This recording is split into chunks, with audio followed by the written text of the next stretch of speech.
इच्छा, लालसा, जिज्ञासा, काम वासना पर विजय प्राप्त कर लेता तो तब उसे समाज के कल्याण के लिए एक दिशा में भेज दिया जाता, जिससे वह आसपास के जो लोग हैं उनका ज्ञानवर्धन, उनकी आत्मा और चेतना जागृत करने का प्रयास करता और उनको सदमार्ग पर चलने की प्रेरणा देता। उनका एक हट्टी बलदेव नामक शिष्य था जो 8 साल से मठ में रह रहा था और तपस्या कर रहा था। एक दिन वह परेशान हुआ और सोचने लगा कि मेरे गुरुदेव ने मुझे अब तक समाज के कल्याण हेतु जाने के लिए आदेश क्यों नहीं दिया, जबकि उसके साथ के बाकी शिष्यों को बहुत पहले ही आदेश मिल गया था। इसी बात पर अत्यधिक नाराज होकर वह गौतम बुद्ध के पास गया और कहने लगा कि मेरी तपस्या में ऐसी क्या कमी रह गई, क्या मैंने ज्ञान अर्जित नहीं किया और अब तक आपने मुझे आदेश नहीं दिया कि जाओ किसी दूसरे स्थान पर अपना ज्ञान बांटो और समाज का कल्याण करो। क्या मैंने बुद्धत्व प्राप्त नहीं किया? मेरे साथ के दूसरे लोगों को तो आपने बहुत पहले भेज दिया था, मेरे साथ ऐसा पक्षपात क्यों गुरुदेव? मुझे आपसे ये उम्मीद नहीं थी। तभी गौतम बुद्ध ने शिष्य से कहा, सुनो, तुम्हें थोड़ा और समय लगेगा, यही समय बिताऊं। ये बात सुनकर बलदेव क्रोधित हो गया और कहने लगा कि गुरुदेव, आपके ही ज्ञान में कमी रह गई और आप मुझे ज्ञान नहीं दे पाए। गौतम बुद्ध को एहसास हुआ कि उनका यह शिष्य ऐसे समझने वाला नहीं।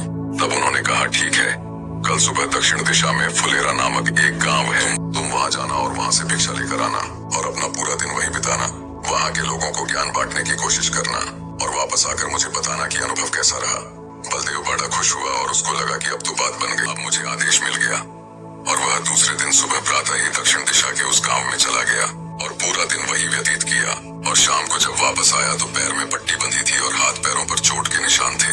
ये देखकर गौतम बुद्ध ने उस शिष्य से पूछा कि ये क्या हाल कर लिया। तब उसने बताया कि आपने मुझे कैसे असभ्य गांव में भेज दिया और वहां पर जब मैंने भिक्षा मांगी तो लोग मुझे डांटने लगे और भगाने लगे। सिर्फ एक व्यक्ति ने ही वहां पर मुझे भिक्षा दी, वो भी जमीन पर फेंक कर, और कहा कि ले जाओ इसे भिखारी। इतने असभ्य और बुरे गांव में आपने मुझे ज्ञान बांटने के लिए भेजा। अब आप मुझे कल किसी अच्छे और भले गांव भेज देना, मैं वहां जाकर के ज्ञान देकर आऊंगा। गौतम बुद्ध ये सुनकर मन ही मन थोड़ा मुस्कुराए और उन्हें तो पता था कि ये कुछ कर नहीं पाएगा। कहा कि ठीक है, अगले दिन तुम किसी और गांव जाना, लेकिन एक दिन के बाद जाना और एक दिन मठ में रुके रहना। अब की बार गौतम बुद्ध ने अपने दूसरे शिष्य राजीव को उस गांव में भेजा जहां उन्होंने पहले बलदेव नामक शिष्य को भेजा था। और शाम को जब वह शिष्य वापस लौटा तो उसकी भी हालत वही थी और हाथ पैरों में चोट लगी और माथे पर पट्टी बंधी हुई थी। गौतम बुद्ध ने पहले वाले शिष्य के सामने दूसरे शिष्य से पूछा कि क्या हुआ था।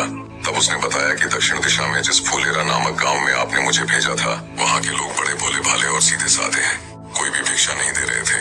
और एक व्यक्ति ने मुझे जमीन पर फेंक कर भिक्षा दी और मैंने उसे स्वीकार कर लिया और उसे आशीर्वाद दिया कि तुम्हारा कल्याण हो। तो वह व्यक्ति आश्चर्यचकित हो गया और कहने लगा कि आप गजब के इंसान हो, मैंने आपको जमीन पर फेंक कर भिक्षा दी और आपने मेरा कल्याण होने का आशीर्वाद दिया। तब मैंने उससे कहा कि मैं अपना कर्तव्य निभाऊंगा और आप भी बड़े दानी हैं, आपने मुझ भूखे को भिक्षा दी है। उसके बाद जब मैं वहां से निकल रहा था तब मैंने देखा कि एक आदमी बीमार था और मैं तुरंत जंगल में जड़ी बूटी लाने गया। और जब मैं वहां से लौट रहा था तब कुछ लोगों ने मुझे पकड़ लिया और पूछने लगे कि यह जड़ी बूटी कहाँ लेकर जा रहे हैं। तब मैंने उनसे प्रार्थना की, मुझे छोड़ दो, एक आदमी बीमार है, मुझे उसकी मदद करनी है, उसे ये औषधि देनी है जिससे वह ठीक हो सके। और तब उन्होंने मुझे छोड़ दिया। जब मैं गांव में वापस आकर उस आदमी को औषधि दे रहा था तो तभी गांव वाले मुझ पर हमला करने लगे, जिसमें मुझे कुछ छोटी छोटी चोट लग गई। तब उस दानी व्यक्ति ने, जिसने मुझे जमीन पर फेंक कर भिक्षा दी थी, उसने गांव वालों को रोका और कहा कि यह अच्छा व्यक्ति है और इसे अपना काम करने दो। जब मैंने जड़ी बूटी लगाई तो वह बीमार आदमी ठीक हो गया और सब मेरी प्रशंसा करने लगे, मेरे लिए तालियां बजाने लगे। सभी गांव वाले अपने व्यवहार के लिए क्षमा मांगने लगे, कहने लगे कि कल फिर आइएगा, गुरुदेव मुझे कल फिर उस गांव में भेजिएगा, क्योंकि वह बड़े ही भोले भाले लोग हैं, समझते नहीं है। और अब की बार कोशिश करूंगा कि उनकी ज्यादा मदद कर सकूं और उन तक ज्ञान पहुंचाने का प्रयास करूंगा।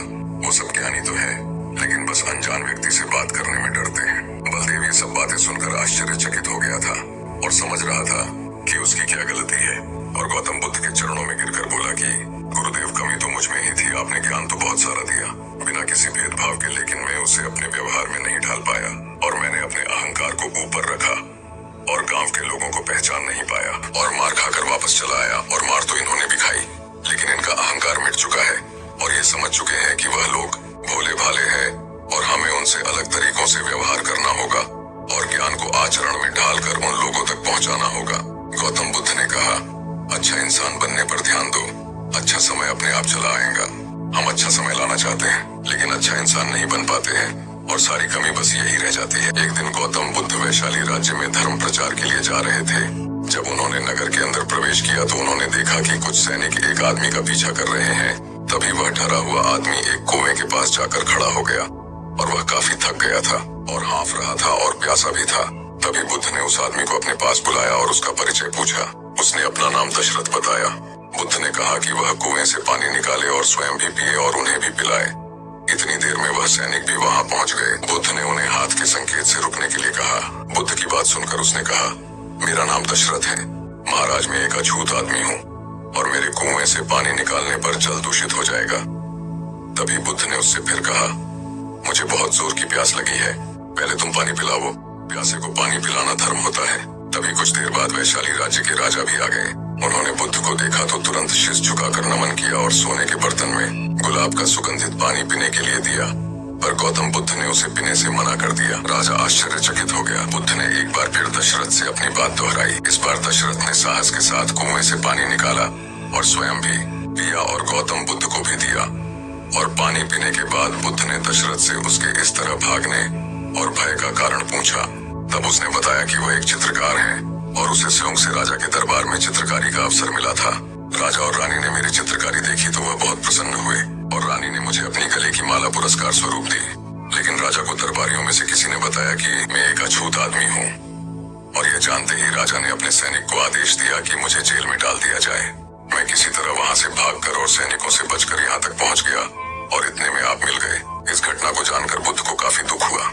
इस पर बुद्ध ने कहा, सुनो राजन, मैं चाहता हूँ कि आप मेरे इन शब्दों को हमेशा याद रखें। कोई भी मनुष्य की पहचान उसके जाति और धर्म से नहीं बल्कि उसके स्वभाव या उसके अच्छे कर्म से होती है। जिस आदमी के हाथों की कलाकारी से बने चित्र को देखकर आप और आपकी रानी प्रसन्न हुए, आपने आनंद उठाया, उसे पुरस्कार दिया, और जिसके अंदर इतनी कला हो, जिसके कार्य इतने अच्छे हों, वह अछूत हो ही नहीं सकता। इस आदमी के साथ नीची सोच और छोटे कार्य करके अछूत होने का परिचय तो आपने दिया है, इसीलिए मेरी नजरों में यह आदमी नहीं बल्कि आप अछूत हैं।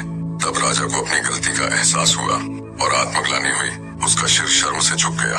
उन्होंने बुद्ध और उस आदमी से क्षमा मांगी और उसे उसका पुरस्कार लौटा दिया। भगवान बुद्ध की ऐसी ज्ञानवर्धक कहानी सुनने के लिए हमारे चैनल को सब्सक्राइब करें, साथ ही बेल आइकन को प्रेस करें जिससे आपको मेरी आने वाली वीडियो का नोटिफिकेशन मिल सके।